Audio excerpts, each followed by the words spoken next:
Growing up, all I thought about was NBA. Like, I never even knew overseas existed.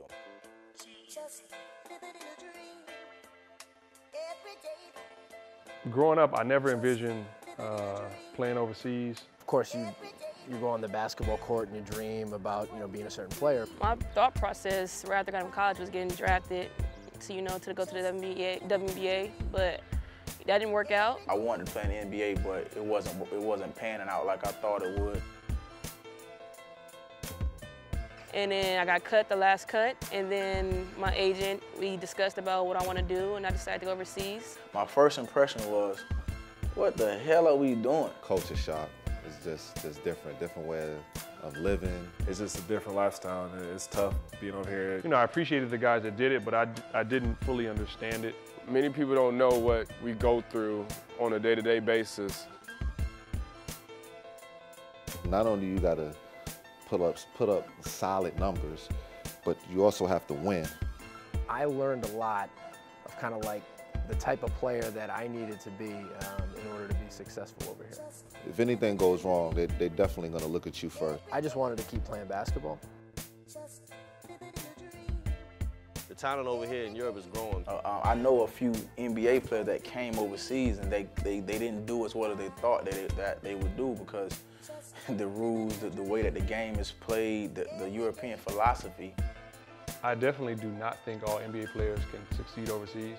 The guys who are on the bubble of the NBA or struggling to make it into the NBA and come overseas, don't think it's going to be a cakewalk where you're just going to be getting 30 or 40 every night, because that's not going to happen.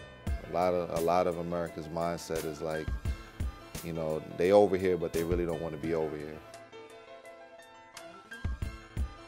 The fans overseas are very passionate. I've seen fans throw things on the court, spit at players, throw water bottles. What it takes to be successful here is to feel happy for the living that you're making.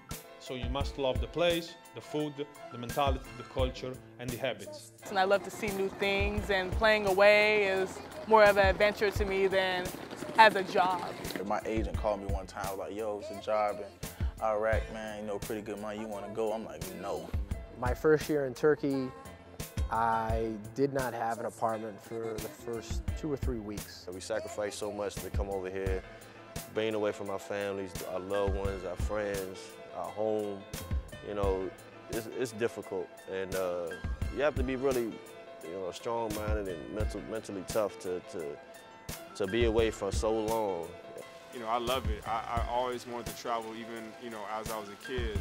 I didn't know I was going to be doing this much traveling, but I'm happy that this is the path God decided me to take, and I'm just going to milk it as long as I can, because when I'm done playing, there's no coming back from that. You can be a musician, you can retire from music, but you can always come back, because those are talents, skills that you can always use.